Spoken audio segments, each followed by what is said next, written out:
Carter family, David, Emily, and their 10-year-old daughter Lily, thought they had found the perfect fresh start when they bought the old house on Ash Willow Road.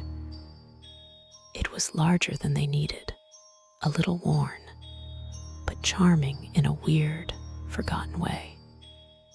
And it was cheap, suspiciously cheap. The real estate agent joked that the house had been empty for a long, long time, but never explained why. The Carters didn't ask. They just wanted a new beginning. For the first week, nothing seemed wrong, but the house felt heavy, quiet in a way that didn't feel peaceful, more like holding its breath. Then Lily began waking up at night.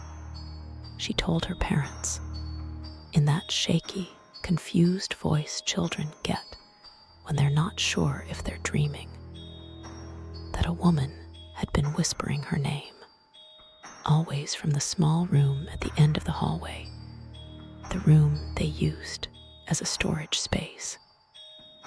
The door was always kept shut, always locked. At first, Emily didn't believe her. Children hear things, houses settle. But one night, as she was heading to bed, she heard it. A whisper so soft it almost blended into the stillness. "Lily, come here." It came from the far end of the hallway, from behind the locked door. Emily froze. She didn't tell David at first, not wanting to scare their daughter even more. But the next morning, something changed. A picture frame from the living room was missing. They found it inside the locked storage room. The lock was untouched. No windows were open, and Lily was still asleep. Over the next few days, more objects began to move. A candle holder, a hairbrush, a small wooden toy from Lily's room, all neatly placed inside that dark little room they never used. And then things escalated. One morning, they woke up to find every single door in the house wide open. The front door, the back door, the bedroom doors, even the storage room door. The key, the one David knew he had left hanging on the hook, was still there. But the hallway floor was wet. Tiny, bare footprints trailed across the wood, stopping directly outside Lily's door. Footprints too small to belong to any adult. And Lily swore she never left her bed. David finally set up a camera facing the storage room door. That night, nothing strange happened. The house was silent, almost too silent. But when he checked the footage the next morning, his hands wouldn't stop shaking. At 3:17 a.m., the camera caught the doorknob turning on its own. Slowly, deliberately, the door creaked open. Something dark moved inside. Not a person, not a shadow, but a distortion, as if the air itself rippled from something unseen passing by. And then the audio crackled with a voice that barely sounded human. "Give it back." Emily called their elderly neighbor, Mrs. Patterson, hoping she knew something about the house. The woman went quiet for a long time before finally saying, "A woman named Margaret Hale lived in that room. She died in a fire, a terrible fire. They never found her personal belongings. People say her spirit still looks for them." Emily insisted they didn't find anything of hers. Mrs. Patterson only whispered, "Then she hasn't found it yet." That night, Lily screamed.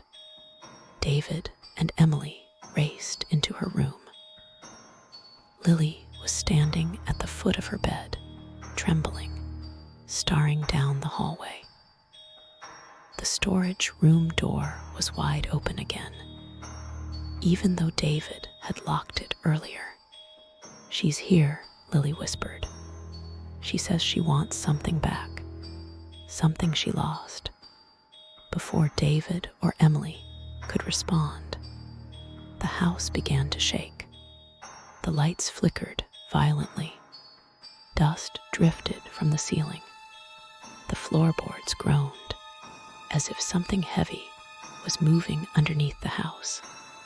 Climbing upward, a cold wind swept through the hallway, but not from outside. It felt like it was coming from inside the walls. And then Emily saw her.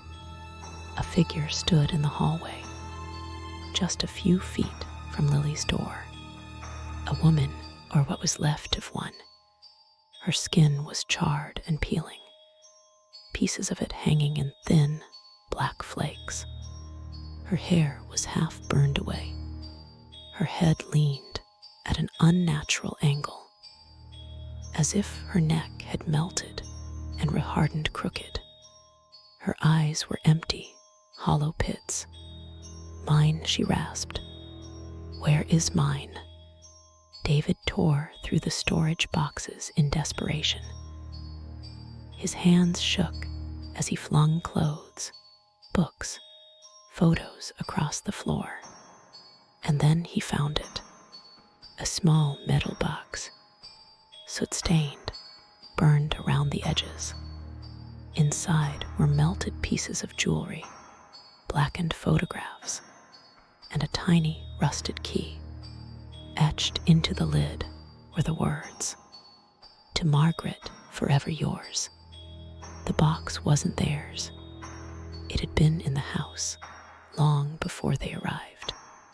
David slid the box across the wooden floor toward the open room. The burned woman's body twitched. She fixed her hollow gaze on the box and slowly drifted backward into the darkness of the storage room. The door slammed so violently the walls shook. Then everything fell silent. Not peaceful, just waiting. The Carters left that night, leaving clothes, furniture, everything behind. They never returned, never even drove down Ash Willow Road again. But the next morning, Mrs. Patterson told her husband that a light was on inside the house. Not in the kitchen, not in the living room, in the room at the end of the hall. She simply said, almost to herself, "I told them that room is never empty, and it never will be."